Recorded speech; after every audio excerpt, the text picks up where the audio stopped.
How to be a good women. आपकी नज़र में एक अच्छी औरत क्या है?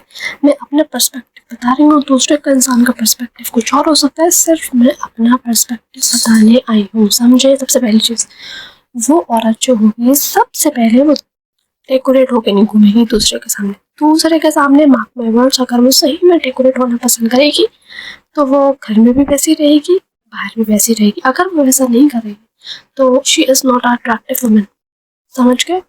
और कभी कभी के केसेस में अलग बात होती है, कभी आप मूड है कभी नहीं है, लेकिन मोस्ट ऑफ द केसेस में वो डेकोरेटिव पीस बन के दुनिया में नहीं घूमेगी, समझ गए।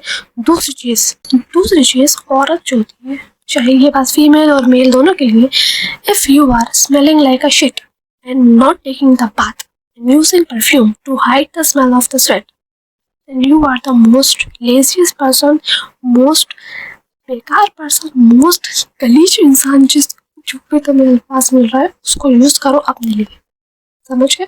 The women is not committed खुद से। कैसे?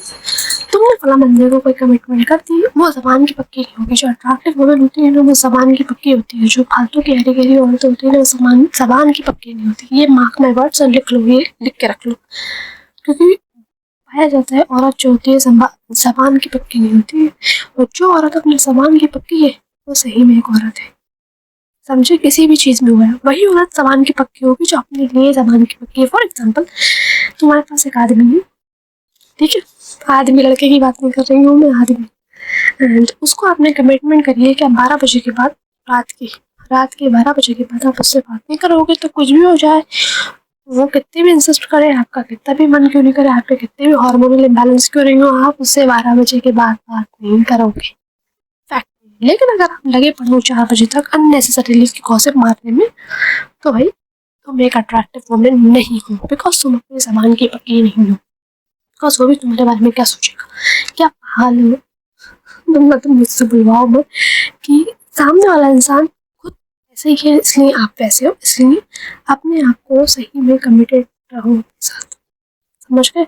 जो भी तुम अपने इस थोबड़े से निकालो ना, उसको सही में अप्लाई करो, समझे, समझ गए ना। अगली चीज बात करेंगे अपन,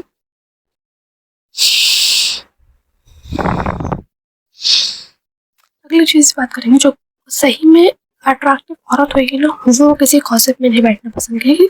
वो किसी गॉसिप में बैठना पसंद ही नहीं करेगी, चाहे वो गॉसिप उसके मतलब की क्यों नहीं हो रही हो, चाहे वो गॉसिप उसके आदमी के बारे में बुराई क्यों नहीं बता रही हो, और वो बुराई सही क्यों नहीं हो, उस भी महफिल में वो नहीं बैठेगी। बिकॉज वो अपने मेंटल पीस को बहुत ज़्यादा प्रायोरिटी देती है, उसको ये सब चीज़ों से फ़र्क नहीं पड़ता। भाई देखो, मैं इस चीज़ों में मानती हूँ, इफ कोई इंसान के अंदर जेन्युइनली कमी होती है ना, या तो वो सुधर जाता है, या तो अच्छे इंसान की ज़िंदगी से वो निकल जाता है। ये तो भाई ऐसा ही फंडा होता है, सिंपल स्वीट फंडा। अगर कोई इंसान अच्छा है और उसके साथ कोई बुरा इंसान है, तो अगर अच्छा इंसान सही में अच्छा है तो बुरा इंसान उसकी किस्मत में से, उसकी ज़िंदगी में से खुद ऑटोमेटिकली ऊपर वाला ऐसा कुछ कर देता है, अल्लाह पाक ऐसा कुछ कर देते हैं कि वो इंसान खुद ब खुद उसकी लाइफ से चला जाता है। लेकिन अगर बुरा अच्छा इंसान जो है, जो उसको लगता है कि वो अच्छा इंसान है, अगर वो बुरा इंसान की कैटेगरी के साथ रह के दोनों मस्त गोलमोल कर रहा है, तो जो अच्छा इंसान बनने की कोशिश कर रहा है वो भी एक बुरा इंसान है। तो मार्क माय वर्ड्स, एंड जो मैंने बताया उस पर ज़रा ध्यान देना कि आप कौन सी कैटेगरी की औरत है। सो अपन फिर मिलेंगे।